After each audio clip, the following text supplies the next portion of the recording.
Hey, everybody. Hey, Hi. hey, Welcome to All hey. About the Joy. Hi, What's Cynthia. Hi, up? Rick. And welcome, Dana, to the show. Yay. Hello. Thank you for having me. I'm so happy to have you here. And let me just put up our little ticker so people know. Oh, my God. I'm so organized. And now I messed up where it is. Captions. Just got my LinkedIn notification. All About the Joy is broadcasting. Right? That's how we do. Okay, that's the first thing. So, Dana, I always like to tell people how I know you, if I do or don't, whenever we have a guest on the show. Last time we had, what was his name? Hayden on the show. Hayden, yeah. And I felt like I'd known him forever, but I had never known him at all. But you hired me. I believe you hired me, or I entered a contest or something. You paid me. That's all I know. You sis paid me. Okay. Paid me to write an article. That's why we're still talking. Yeah. I know. We had a writing contest when I was first starting Healthy Rich. And you had one of the winning essays. So you got paid and published for that. Right. Nice. Thank you for that experience, by the way. It was, how do I say this respectfully? It was an honor, but it also felt it was so genuine. And that's not like the way in which you did it is not the way it's done in other places. And I know you know that because you are a writer and you write content all the time for big time magazines like Forbes and all of the, you know what I mean? Like, I think you've done Allure, Forbes, you've done all of them, right? You've done all of them. Yeah, it's a lot of big names. Business Insider, Fortune. Yeah, Business Insider is what I was thinking of. I'm sorry. But you did Forbes. I thought I saw that. Yes. Okay. Yeah. So you've now written a book. Yeah. You don't need a budget, which I'm gonna say a little. Look at Cynthia and Rick are gonna take over the show. We're gonna try that. Hi, Alma. Hey, Alma. Hey, Amelia. Hope you're doing well. I'm going to say a few things, and then I'm going to let them ask you questions after you say what you want to say, and we'll just be a simple kind of hanging out in the neighborhood kind of thing. But all right, a couple things. I've been in the financial industry since I was 17 years old. Before I went to college, I was working for a whole bunch of men, and they were men in the financial district in Boston. And if you read my book, at the end of my book, you realize that's how I ended up going to college. That's kind of the end of the book. And I love them, adore them, think the world of them. But I have never enjoyed talking about money. I've never enjoyed listening to people talk about money. I've never had a good experience listening to people talk to me about money. In any avenue, but the way in which you approach money, and I say this full on without reading your entire book. I read the chapter that you have free online, not only at your website at youdon'tneedabudget.com, but you can also see it on Amazon.com. There's a free, entire, full, in-depth, great chapter as an introduction to her book. Please go read that. Also go to her website. There's so many resources. Every chapter is lined out with resources that she's smiling because she's like, she did all this. Yes, I did, sis. Take it in, yes. And I'm not a reader, and I read it. It's actually thank you. I'm saying there's a lot, honey, nothing. And here's what I'm saying. I am going to read the book the minute it comes out. I'm going to do my pre-order today after the show. Here's the thing. The way in which you approach money and finances and the way in which you talk to people is on motherfucking point. I love it. I'm happy to have you here. Thank you for asking to be on the show or your representative. I was like thrown and yeah. Oh, I'm so happy to be here. I never liked talking about money either. I got into freelancing just as a writer. I just wanted a creative career. I was making no money as a freelancer.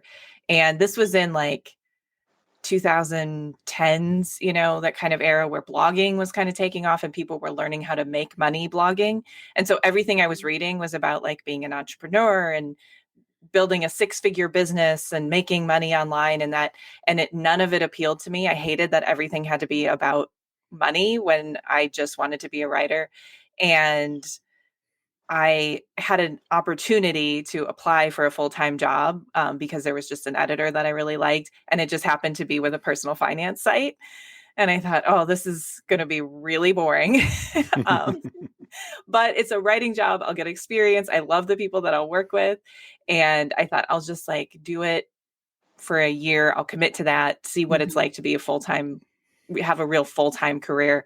And I just really fell in love with it because we were trying to talk about money in a different way.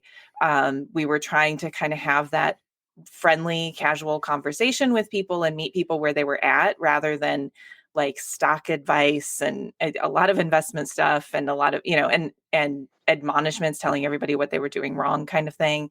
So I started to really like it. I liked what I was learning.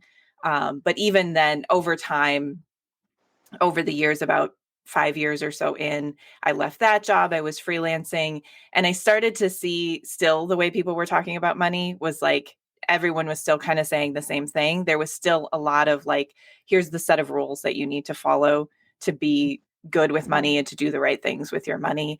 And it still just wasn't sitting with me right. So I think I felt a lot like you did, Carmen. Like I didn't like talking about money because I didn't like the way that people were talking about money most of the time.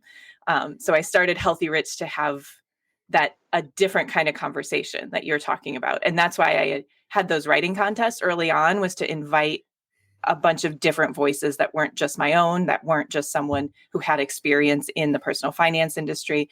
I wanted people to just tell their stories of what their relationship with money was like. And I learned so much from it. I was so grateful for stories like yours and perspectives like yours, to just hear different voices that we weren't hearing in the personal finance industry and just that I wasn't learning from. I don't know if I warned you of this, but we have people who'll come in the chat. There's a lot of people watching this show, and I think because it's a little bit more of a serious, we gonna have fun though. We gonna have fun with this. Yeah, we gonna try. But Brian is in the house. Hi, Brian. Thank you for stopping by. And Brian reached out earlier today because he was watching last week's episode as well, and he made a note on YouTube. So thank you for that, Brian. I saw you. Thank you. I think the thing that's more important for me is not only that you brought in a lot of people with different voices, from different perspectives, whether they be Black and Latino or, LGBTQ or whatever. It wasn't even just that. It was I'll say it, lower income people that grew up in the hood, that grew up, poor. You let us come in and talk about our perspectives on money, because usually when you hear the financial gurus talk about money, they're always talking like over your head. And I'm not even saying using big words. I'm just saying they're not getting it, Right. Like they're not getting the simple thing. And I love one of the things about Healthy Rich where you talk about, and I'm totally paraphrasing because I apologize, but you have an avocado as your logo. And I just remember that kind of idea, like, the way in which we're going to save money is if we don't buy Starbucks, and if you don't get your $4 or you don't eat expensive avocado toast, if you take that money and put it into saving, and all that is just bullshit. Okay. I'm gonna shut up now. I swear to God. Yeah, no, that's absolutely true. And that's so much what I saw and in my experience too. And part of why I wanted to invite a lot of voices, like queer voices and trans voices and Black and Latino people and disabled people and people with experiences that I didn't have, was just to have that broader perspective. But I also knew that I brought a voice to the personal finance industry that we weren't seeing much. Like everyone around me had kind of grown up middle class, lower middle class. And I grew up in a white working class rural town in the Midwest. And that perspective was just not being seen. And it felt like we were often talking to those people, or about them, but never actually listening, or letting them have a voice, because there's kind of an assumption that you don't know it. If you don't have money, it's because you don't know anything about money. You don't have anything to say about it. But when I hear from those people, I'm like, this is, I know that we understand what's going on with money. We understand how these things work. We just don't have money. Right. It's like you said, the wealth brings in wealth. It's like, if you don't have it to start off with, how are you going to keep growing? How are you going to save money? How are you going to even provide for your family? Yeah. Yeah, because people say all the time, you got to spend money to make money. Well, what if I don't have money to spend? Right, Hello. exactly. And that's kind of where all the advice starts is, well, here's how much you should be saving. Here's how much you should be investing. Here's how much you can spend. But it kind of skips, like, what if you just have to pay the bills? What do you do? Yeah. Hi, Melanie. Thank you for visiting us. Hey, Melanie. But go ahead, Rick. I thought you were going to say something before I interrupted. Yeah, something I was also thinking about is what do you think about the whole concept of the American dream? Is it just a dream? Is it achievable? Or should people like calm down with that idea? Or like, what do you think? I don't know. I think there's a lot of things to say about it. Like, I think that we shouldn't just promote a single dream. Everybody needs to live the life that they are trying to live. And that might mean running a business or owning a house or amassing a certain amount of wealth, but it might mean something completely different. But also it largely has been a dream. It hasn't been achievable for a lot of people for most of the time in our country. And it really has only existed for, about half a century as what we consider to be the goal of life in America and wealth in America. And for almost all of that time, it's not been available to most of us. So it's kind of feels like something that keeps people working toward that dream is something that just kind of keeps people in line and like working the way that we want them to work, in investing the way we want them to invest, saving the way we want them to save, sort of following these rules of money and really taking everything on individually and not thinking about the sort of larger changes we could make in our society to make something like that actually available to people. Can we talk about what some of those changes are? Because that's what I think is the crux of why your book and your vision is so different, is changing some of the terminologies, changing the way in which we envision what Rick just called the American dream. Can you talk a little bit about that part? Yeah. In the book, I talk a lot about your personal relationship with money. And I think that's a really important place to start, is kind of reframing how you think of money and how you feel about money, how you think about work, also the ways that you bring in money and the resources that you use. But hey, Charlie. Charlie is actually giving Thank you, Charlie. a very nice compliment. Yeah. Not being sarcastic. Very appreciated. We would tell you if he was big. I love that. Everyone has been so nice. I think I'm gonna spend more time here. It's okay. But in addition to that individual kind of, it's essentially a mindset shift, a change in your relationship with money, that we also need to be working on these broader kind of cultural and societal changes, because there's only so much you can do with your own mindset if you don't have access to money or wealth or home ownership or starting a business. Those are things that aren't available to people because of specific policies that make them harder to achieve or make them easier to achieve for some people. So those we need to change that stuff at a policy level, at a higher level, in order to make it easier to have that better relationship with money. Can I give an example of something that happens every time I work for a client? It just happened again 2 weeks ago. This is the difference is this is somebody who's a multi-millionaire. This is not somebody who doesn't have a lot of money. But because he has like a $2-point-something million loan out, right? They are constantly looking and pulling his credit report. They're constantly doing it, right? And this is just one of many loans he has out, okay? It's a revolving credit line. So the banker sends an email to him. He forwards it to me because his credit report, his credit score has gone down for some reason. There was some late payment or whatever. So it went down from like 825 to like 783 or something. You know what I mean? And he was like, we need you, Carmen, I need you. And you guys need to work on this. I need my credit score up or whatever. And I'm like, you know what I mean? Like, so of course, we had to go find out what happened. And basically what happened was there was a payment that was made late, like a year ago, and it dinged his whatever. But he has not just a team of people looking for to figure out what happened. And then all he had to do is make a phone call, by the way. make a phone call to the mortgage company that the payment was late, and they're working on fixing that. So just changing the reporting somehow. I didn't even know that was an option. If you have money, it is, because you have a team. Because I didn't do it. I then gave it to the next person in line to handle. Right. But the banker is looking at his credit report to let him. Most people don't even know what's on their credit report. So it's this idea, like, when you have money, you can then also fix things that you can't do now. Right. I've seen a 700 credit score. Most people have not seen that. No, when I first started working in personal finance, I had been working as a freelancer and earning max like $12,000 a year trying to do that. I was just really not getting by as a freelancer.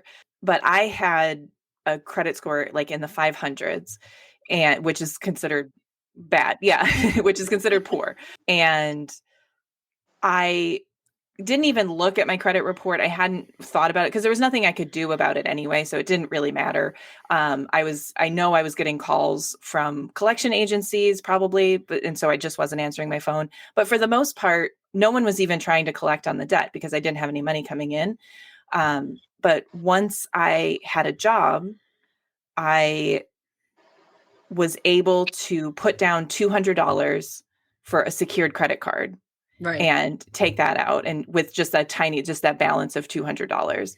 And then, but just because I had that extra $200 that I could put down for years before that, that was not even an option. And it was so quick. I started doing some other things after that, but so quickly after just having a credit card, my credit score went up like 100 points in a few months, just because I was able to show that I could be the kind of consumer that a credit card company wwants to work with. And that was just because I was making an income. So credit scores are I find them very vexing because we kind of treat them like they measure your responsibility. I really want to swear for you because I know you're not. I couldn't even think of the right word, but yeah. I see credit scores like people see BMIs with weight. Exactly. It's kind of like that, number you just hate because it just makes you sound really bad, but you're not. And it's just like something that can change your whole life and your whole way of looking at money. Right. And the way people treat you, BMI is the same thing. It's an arbitrary number that's created with a formula that doesn't actually show, whether or not you're healthy, but then people use it to make decisions about what kind of healthcare to give you. And it's exactly the same with credit scores. You can be responsible, quote unquote, with money. But if you're not doing the right things that credit card companies want to see, you'll have a low credit score. I want to say hi to, I always forget listener Anthony. name. Hi, Anthony. I'm so sorry. So sorry. Hi, Tony. How are you? Sorry. We always want to say hi to our regular people who say hi to us. So, but you talk about the whole diet culture and how it relates to how we deal with financial stuffage. And that's kind of what Cynthia is talking about, is like only being thin and only being a certain weight is, and you have to go on a diet, because if you don't weigh 110 pounds, then something's wrong with you. And so you are a bad and horrible person is kind of the underlying theory. And it's kind of the same thing. If you don't have millions of dollars by the time you're 30, or you don't have a house by the time you're a certain age, or whatever it is, if you don't have a credit score, then you're just poor and you're looked at a certain way. Yeah. It's true. Yeah, it's true. And that's wrong. One thing I wanted to bring up too is like, and I got some of this from your book too. By the way, I love your writing style. I love how you simplify it, break it down for people that may not get it. Like we were saying, I hate numbers. We hate each other, but oh my gosh. Yeah, I'm a writer. Yeah. Oh, it's definitely. I would write all day over numbers, but, I remember always trying to get into my son, like, even if we don't have a lot of money, which never really did, I was like, I'm not going to sacrifice being happy. If I want to buy something that bad, then I'm going to do whatever it takes. I'm not going to be like, but I can't, I got to save every penny. I'm like, but I'm not going to sacrifice being happy. Like, I think a lot of people miss that. Yeah. Absolutely. Well, and we're told not to, we are trained to shame other people if they're doing things that we think that they shouldn't be able to afford for whatever reason. And so then we feel that shame ourselves. I don't remember the numbers, but I shared one study in the book that asked people about credit card debt and their perceptions of people with credit card debt. And people responded overwhelmingly that they used credit cards to for things that they needed in life. So it was like medical debt or just to pay bills, that kind of thing.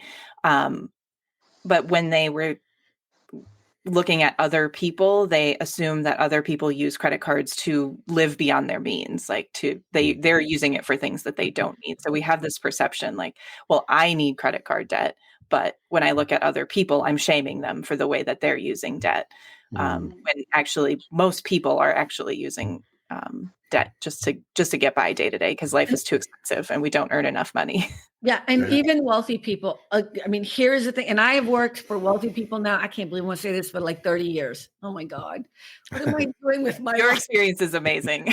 We have to have coffee. I need to have a whole other different life. We're going to have another episode where I'm like, we need to change my life because I can't, I just said that and it made me feel ill. Sorry.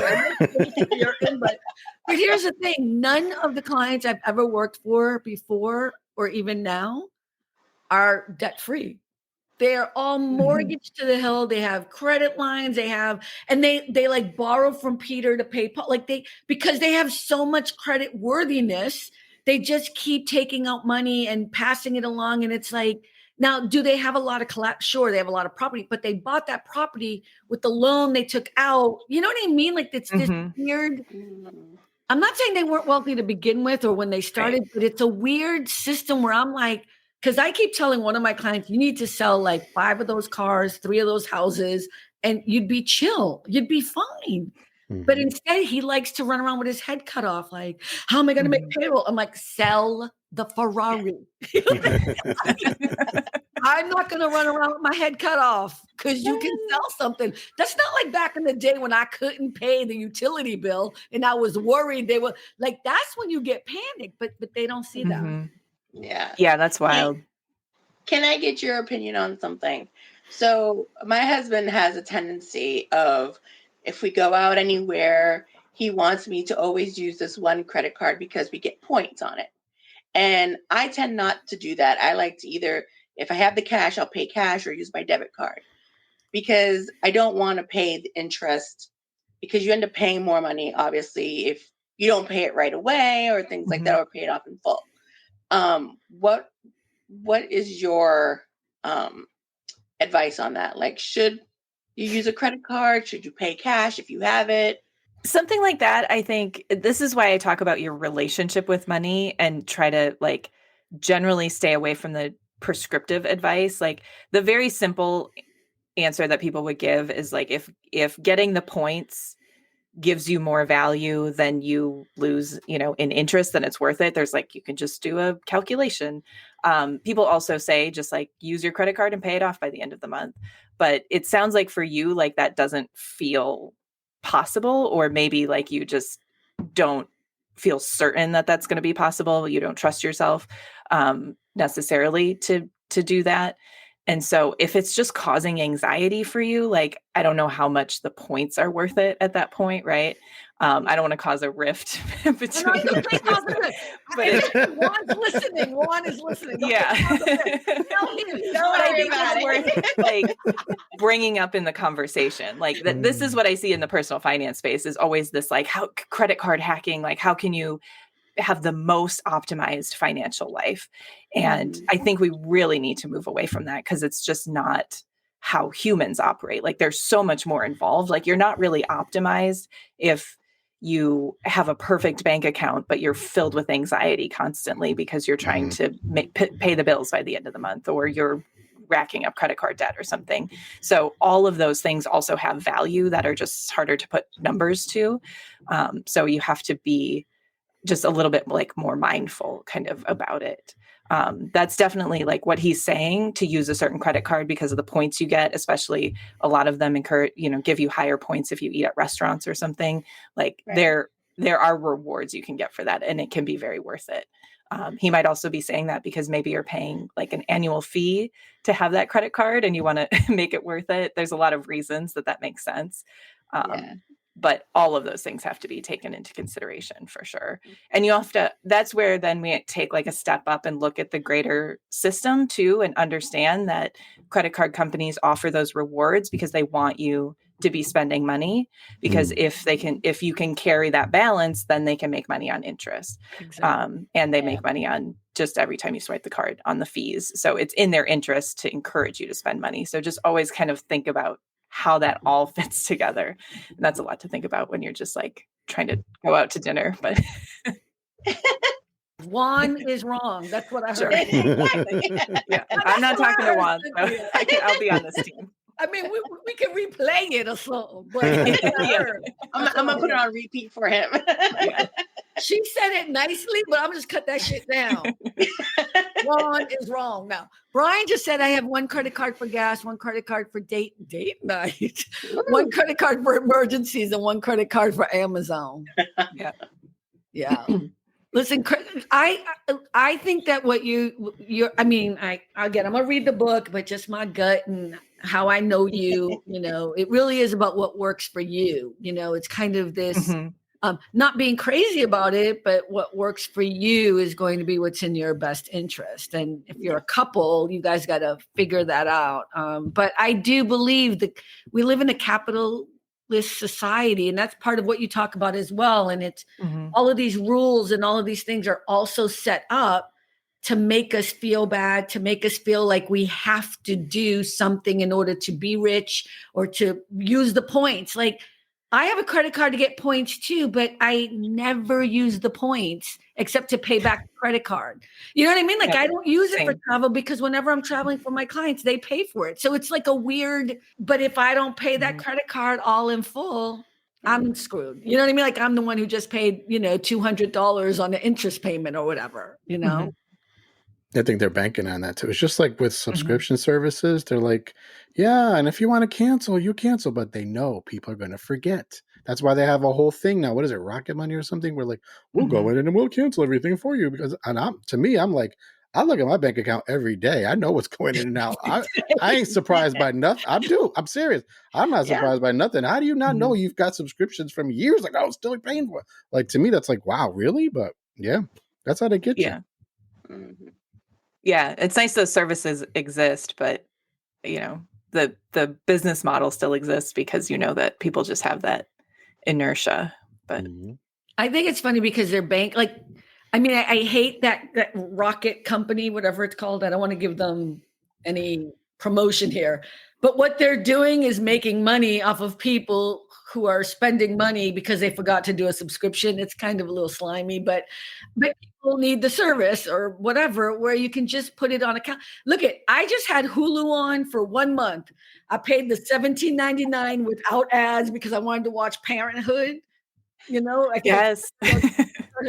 I watched Parenthood and I deleted. I just ended it. Like, I have it on the calendar. It's 31 days.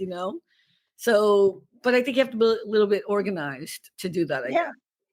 I mean, that's something I do too. I do a lot of reminders, calendar reminders all the time, every month, just writing everything down. Can I ask you a question?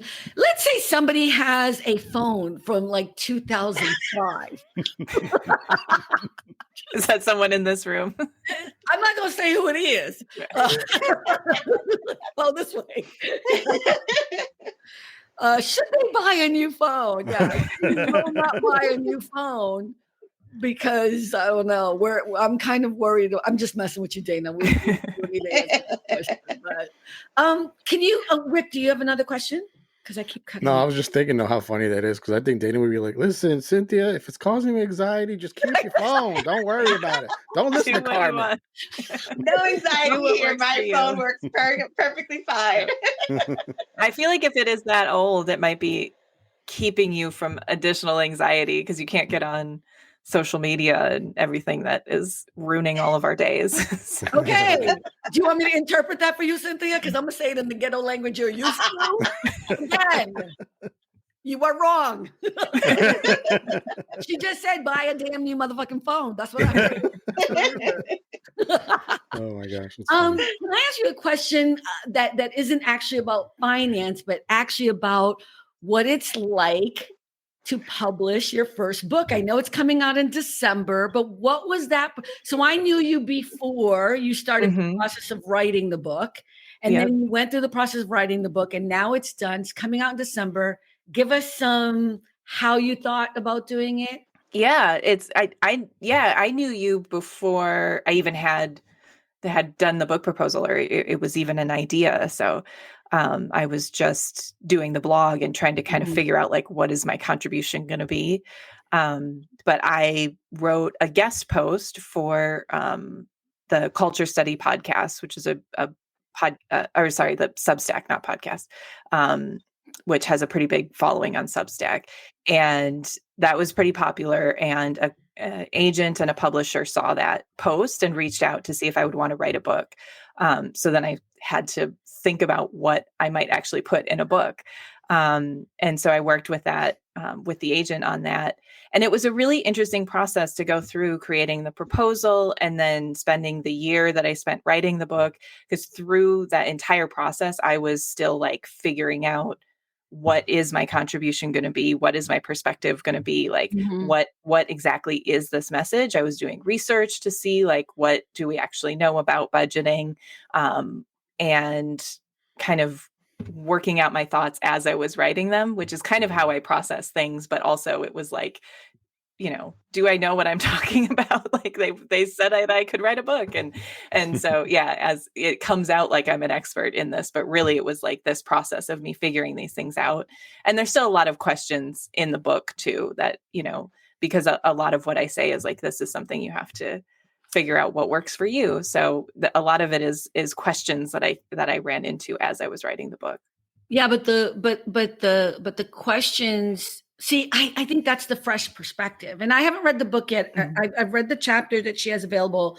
I'm just going off of everything else she's done. But it's kind of this thing where that's the fresh perspective. It's like, it feels good to me to stay in a $500 a night hotel or an $800 a night hotel when I travel, and I only fly first class. And can I actually afford that? Yes, I can. But it's not something I just do like, oh, I'm going to leave tomorrow. I will, you know what I mean? Like that's what works for me. That's where I spend my money. But then other people think that's crazy because they would never spend that kind of money. You know what I mean? Like you do the way in which I like that you do things is you empower us to feel okay about the things we need to feel okay about. Now, will I not pay my rent so that I could fly first class and stay at a bougie hotel? No, that's not. Right. Well, that wouldn't feel good. Right. Like, so that, that's something that a lot of people wouldn't do. And I think that's the fear that comes up for people, and the feeling, when people are saying like, you shouldn't be doing that, Carmen, like you can't afford that it's probably coming from just their personal kind of fear of like, if I were in that situation, it would make me anxious. But I think that's the feeling, is thinking like, well, if you're making those decisions, what if you make that decision and then you're not able to pay your rent? And I just think people can trust themselves more. Like we can trust people to know that like having a roof over their head is very important to them, and to do, and, or maybe it's not. I spent like almost a year with my partner where we didn't have a place to come home to. We were traveling and we weren't paying rent at any, like we didn't have any home base. I guess we were homeless, but it's not really the right, because it was by choice and we had like a roof over our head. So I don't like to. No, but it's just so funny. You're like kind of homeless.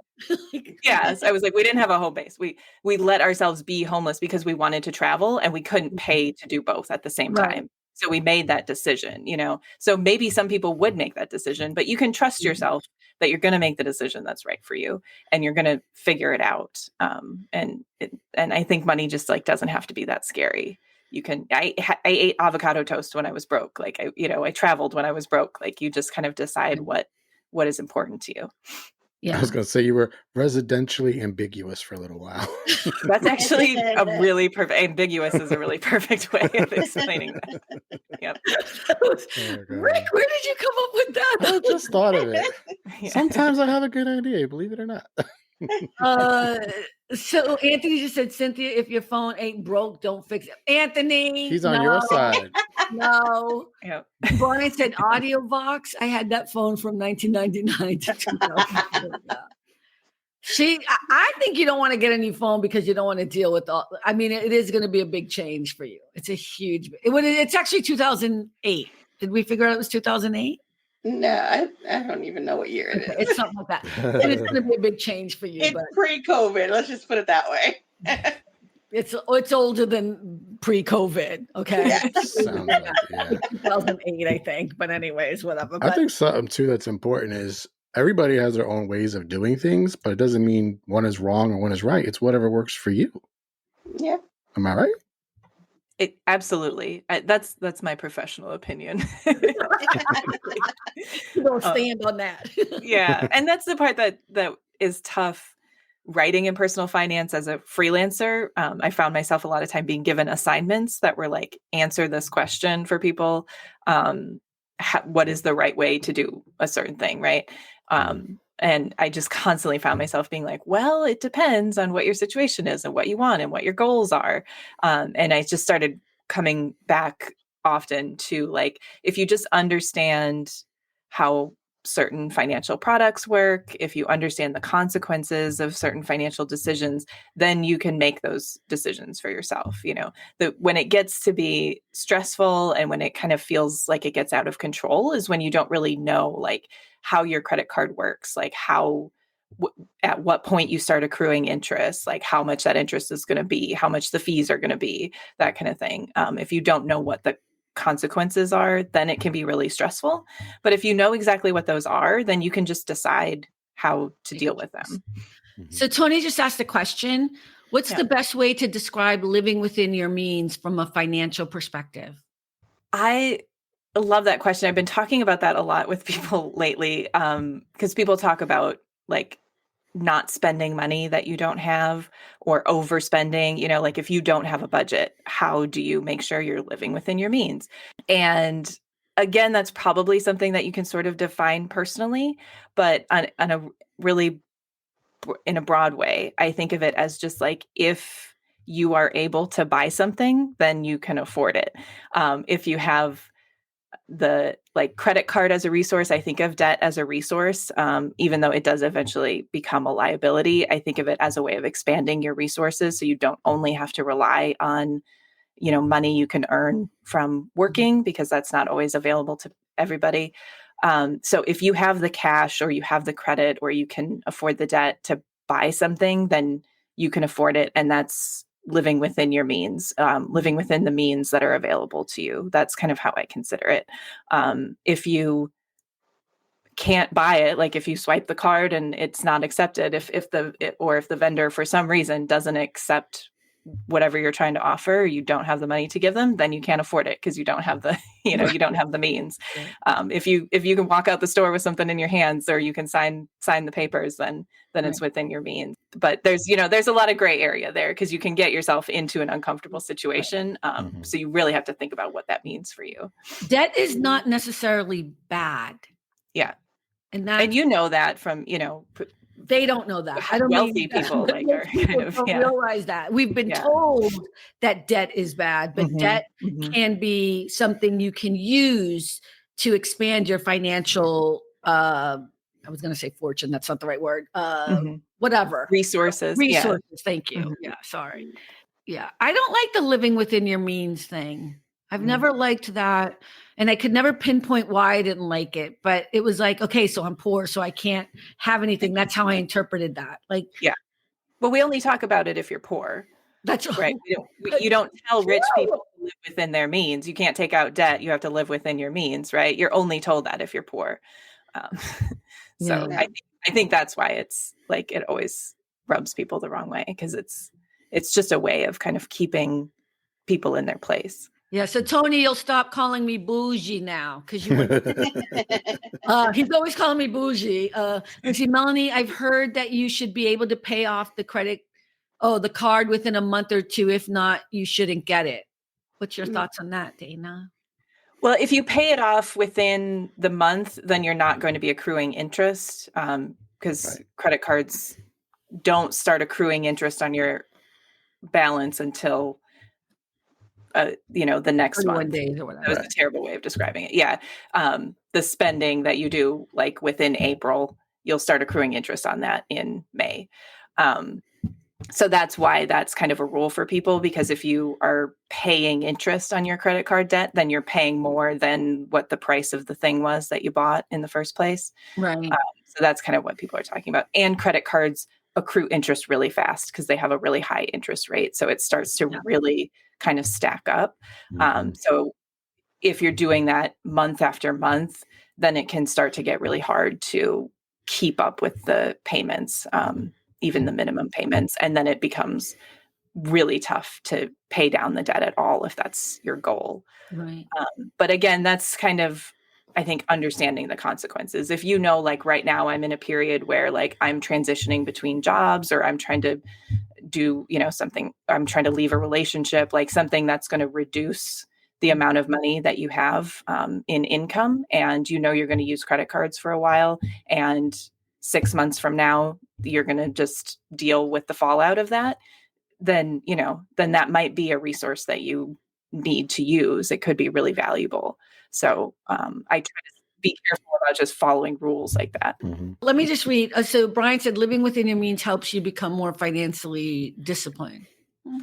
I mean, sure, but we're kind of saying that line, living within your means, is something that also keeps us suppressed from trying to live a life that is okay and feel good about, like you can actually have avocado toast and Starbucks and not feel guilty about it. I was going to ask you a question and I forgot because I got distracted by them. They're being funny because they're always talking about bougie. They were going to come visit in California. They live out in East Oshkosh, wherever, Texas somewhere. And they were going to come visit California, and they asked where they could stay. And of course, I told them I live in Santa Monica on the beach. So I was like, here are the hotels, and they're like $650 a night, whatever. And I don't think anything of it because that's where you would stay if you came to visit me. And that became the beginning of the end of our relationship. Yeah. See, my thing is, you guys crack on me about the phone. I get it. But to me, it's like my phone, yes, to get on social media, I can still get on it, do certain things, whatever. But I like to travel. So I would prefer to, let's say, take $1,000, put it towards going somewhere that I would absolutely enjoy, bring joy to my life, then paying $1,000 for a piece of technology that will change in the next couple of years. You know what I mean? So again, it's a good try with the guest. It's a good try, Cynthia, but we've had this conversation 19 times on 19 different shows. I know, she's appealing to me, but yeah, maybe I haven't heard the conversation before. It's working on me. It's, what, and I've said this before, that was a good try. A for effort. I ain't gonna that was good. That was good. But at some point, I told you the problem is all the security things with technology, and that's where I have a problem. And also, sometimes you can't see guests on the show because your phone is so old. Can you see Dana? Yes, I can. She'll text me later. How was my acting? I couldn't see him. You couldn't see him. True story. Last week, yeah, right? True story. Yeah. True. I'm not even lying. I'm more concerned with the hacking. Like, I'm being serious. The reason why it's good for you to have an investment is not just because you're on the show and we need you to have it, but anyways, the consequences. When I fire your ass because you can't. She's using my words. Kidding. It is a good example, though, of like how money just weaves into other things. Like it sounds like that's not necessarily just a financial decision. There's so many other things that weigh into that. And I don't know if this is the case for you, but I've heard from other people, like, don't upgrade phones because it's such a pain to get to know the new operating system every time and the new set of rules and the work that you have to go through. Like that's another big barrier that people are dealing with. That's But that gets woven in then to also whatever your relationship with money is. And it's kind of, it's all part of it. So just talking about like, well, if you upgrade, then it could be a beneficial to your job and you could make more money. And then we're just getting into like, how does it fit into these spreadsheets or whatever financially?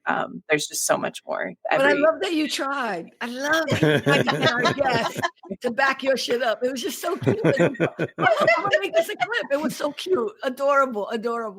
Okay, here's my question for you, Dana, though. What if you're someone who's drowning in debt? You're very stressed about it, you're pained or whatever. What do you think might be beneficial for someone who's really just in that space and needs to get out of it and doesn't, they have a job, they're not making enough money, whatever. Right. Yeah. The first thing I think is like get a lay of the land. I think a really big part, like when I had a lot of student loan debt I wasn't touching, on top of credit card debt I wasn't touching, you're just not looking at it. And a lot of times it's because you don't realize, even like, you don't know how to get your credit report. You don't know how to see who you owe money to and which debt collector has like, bought your debt, where you could even start. So start by kind of getting a lay of the land, make a list of the debts you have, get that copy of your credit report. There's also websites where you can get that stuff for free, more often, a little easier than like freecreditreport.com or whatever, or sorry, annual credit report, I think. It's annual credit report, yeah. Yeah, to get the actual credit report. But there's apps like Credit Karma that can help you. They just show who you owe money to and what is being reported. So that gives you a place to start, so you can at least figure out what actually you're dealing with. And that even just that step might help you kind of breathe easy, because it becomes less overwhelming when you actually have a list of what to tackle. And then figure out, again, the consequences of it. So I am usually not, I usually don't promote Dave Ramsey, but the one thing that I pull from his teachings is the idea of the debt snowball. So he talks about paying off your smallest balance first. Usually when you're dealing with credit card debt, pay off your smallest balance first, because you get kind of a quick win. And then that's one thing that you can check off your list, essentially. And it's not the most financially optimized way to tackle debt, but doing something like that so you can start to like get some of that stuff off your list can be helpful. There's other ways to do it. You can also like consolidate debts into a single loan if you have a credit score that could get a loan. And then you just have one payment. It's maybe a smaller monthly payment that you're dealing with. Like there are ways kind of within the system like that you can start to make that debt less overwhelming, so you don't feel that feeling like you're drowning. I get constant letters from those consolidation things. I always get letters for those all the time. Yeah. Do you even have debt? I know sometimes they just like, send them to people. Yeah. Yeah, I do. Yeah. I think if it's being advertised to you, it's probably not like the best deal. That should be something that you kind of like seek out and talk to a bank or talk to a lender to make sure that you're getting a good deal on it. Because they can be really predatory. The state where you live, go to their website and they actually have recommendations of places that I would call are more legit consolidation places where, at least they've been vetted or whatever, but there's that avenue too. But I want to go back to what you were saying about how you feel about money, because I think that's the more important thing. Like once you embrace the fact that you have all this debt, that you're in trouble, the consequences of some of your actions are now A, B, C, and D. It doesn't matter why it happened or whatever. Tackling it by getting the lay of the land. I love that. But in that process, trying to not feel bad about being a human being. And, that's so much of it is just dealing with that shame. And that is so much of what kind of keeps you from even taking steps to make it more manageable in your life. You're just sort of, you're out with friends and like you're getting calls from a debt collector and just trying to like hide it quickly, or, you're starting to get called at work, or you get a you get your wages garnished. So now someone in HR, like at work, knows what you're dealing with. And all of that stuff can just make everything feel even more overwhelming and even more serious than it is. And that, I think, it's just a process to kind of work through. Like, and that's part of the conversation that I want to have with people, is just starting to talk more about money, to understand, like, when you have debt, you're just dealing with financial decisions that you have to make. You're not dealing with a moral failing.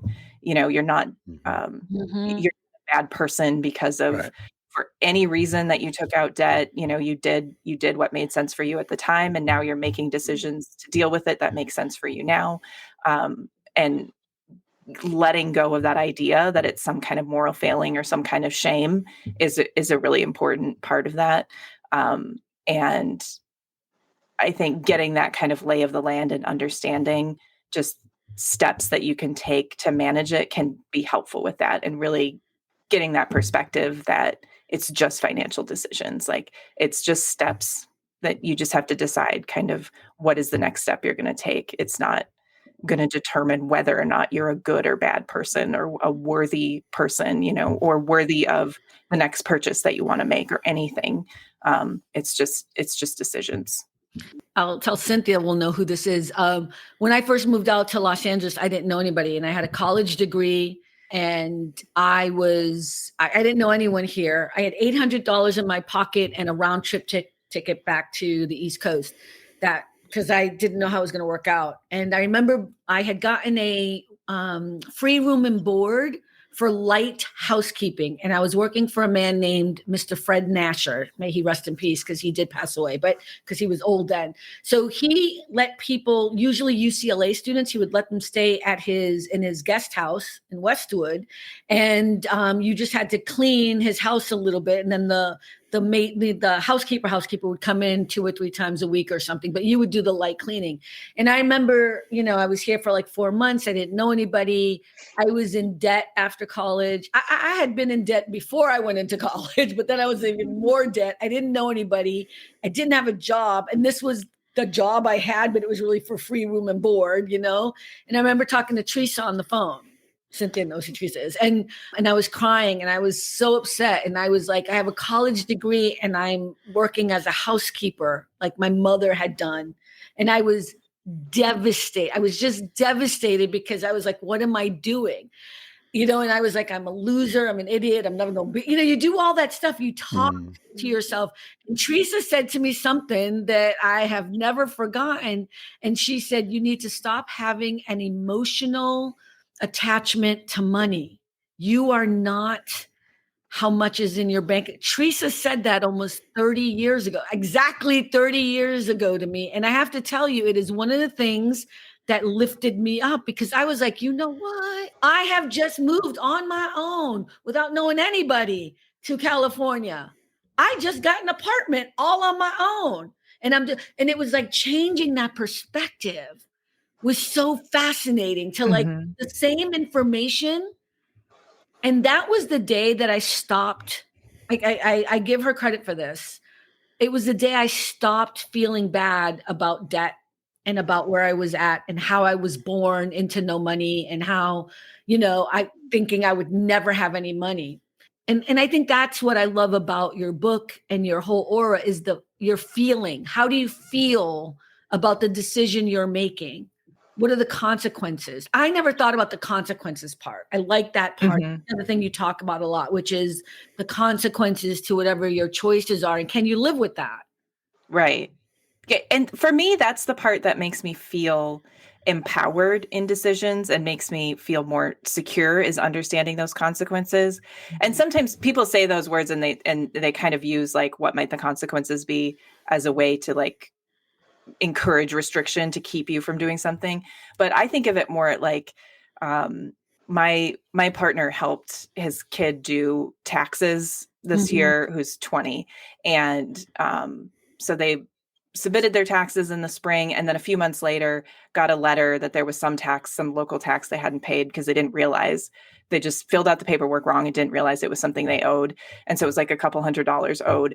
But they called my partner freaking out, just being like, oh my God, this is a tax bill. Am I going to go to jail? Like, what is going to happen? Right. Because it's just, that's how it feels. And that's how we talk about taxes. And so he explained, like, it's just a tax bill, just contact them, figure out how, you know, make a payment plan or pay it off, see, you know, what it is. That's all it is. And his kid goes, oh, so it's just like a bill that I have to pay? Okay. And just all of that fear went away. But it was like to the level of, I'm going to go to jail, which is how we feel a lot of times about debt too, is just, are they just going to like knock on my door? Either. Yeah. Are they going to take everything I own? Like, there's nothing. So just knowing those consequences, like, created so much freedom in that moment for them to understand, like, okay, this is just a bill I have to figure out to pay. So do I have the money or not? And then if I don't, how can I work with them to make this happen? It is weird, that feeling, that pain, that angst. I can't, like, when collection people call you, ooh, those days. Ooh, when the collection people would call you, and just the angst in your heart and the stressfulness. And even when you would try to blow them off or not, you would still think of it because you would know, and you would have all this guilt to it. There was all this guilt to it, but you have to be able to somehow figure out a way to not have that attachment. Because I have to say, even when you have money, like when you do start making your 100,000 or whatever it is, or, you know, you start, it's the same shit. It's just different. It's the same thing. It becomes a different concern. You know what I mean? Like, oh, now I have to buy a house, or now I have to invest in this, or now I have to, like, it never ends.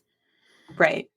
So a lot of people, I think, I don't know if it's they don't realize it or not, but you can call people and work with them. Like, I just lost my job, blah, blah, blah. Can you lower my payment? And they'll do it. Like, people don't realize, just give somebody a call. Don't just be like, oh, well, I'm screwed. Not necessarily.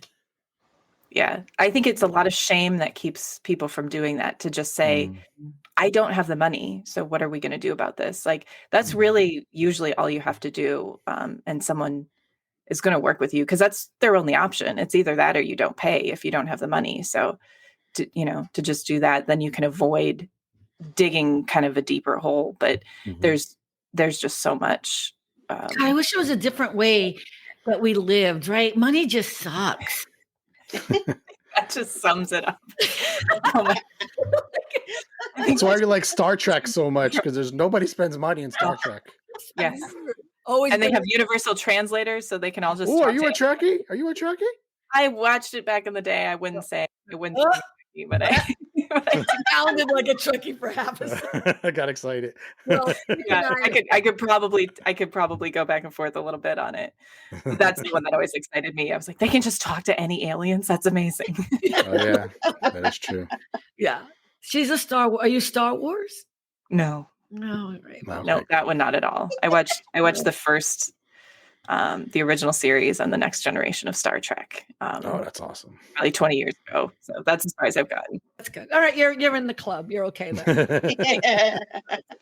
Another thing I think is really sad and unfortunate is in school, they'll teach you calculus, which you'll never use, but the actual life skills like paying your bills, understanding how credit cards work, we don't get taught. I mean, when I went to school anyway, we didn't get taught that. And I'm like, private schools do. Why? Private. Oh, that besides the private schools. No, I didn't go to. I'm not talking about Catholic school. I'm talking about private schools that are my clients' children go to. They do investment things. They do like pretending they're investing in Wall Street or properties. They do all that.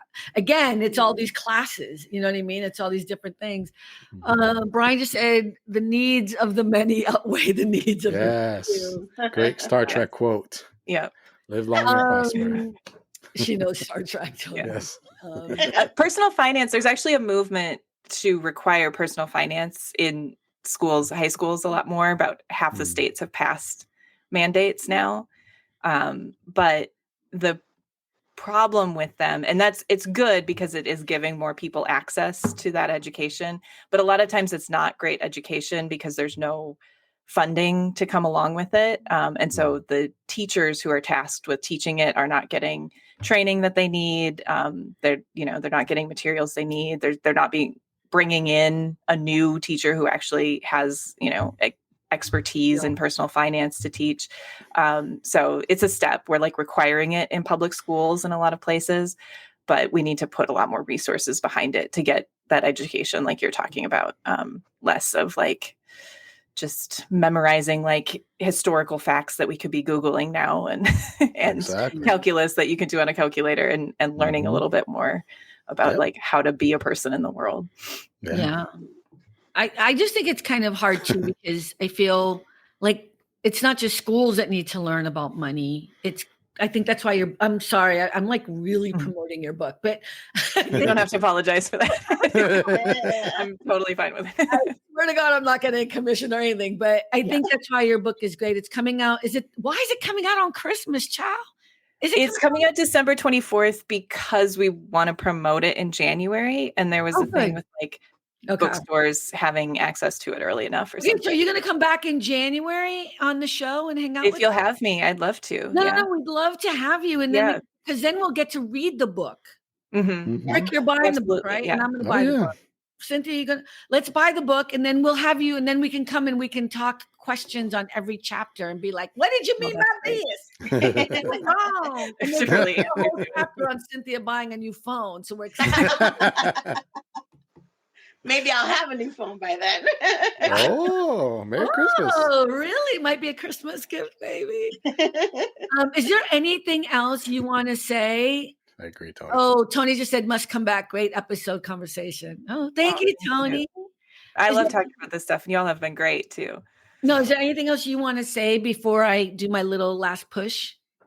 I don't think so. This conversation's been great. I really appreciate you were talking about liking my approach to how I talk about money, but I feel like you're the same, and that's why we've connected and stayed connected over these last couple of years. And I'm slowly kind of gathering those people. Like, we are out there, we're doing it differently. And I'm trying to just kind of broaden that conversation, get that conversation out to more people. So I want to encourage people to go to the website. It's scrolling at the bottom. It's youdon'tneedabudget.com. Here's the thing. Yes, pre-order the book, please. Please support someone who is doing really good stuff in the world. We always say we want to support people that are doing good things. Not only are you supporting her and what she's trying to do, but you're also doing yourself a favor, because it's a really easy read. She's a great writer, and it's beneficial information for all of us. I'm going to read it because even though I know a lot about money, I always can improve and get better at and understand things differently from a different point of view. And also, I'm not perfect. I mean, I'm kind of perfect, but but no, I mean, I don't, people think I have so much money. I don't. If God forbid I lost my job, I'd be, 3 to 6 months out, I'd be done. I'd be at Cynthia's house. Juan would be out, I'd be at Cynthia's house. It's not even a question, right, Cynthia? That's right.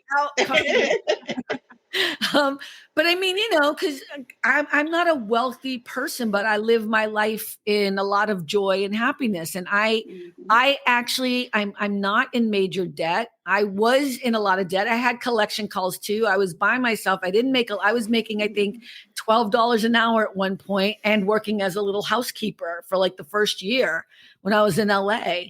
So I've been there, and now I'm here, and it is possible for everyone to get to that place. So please, please, please support, but also do yourself a favor and buy yourself the book. You don't need a budget.com.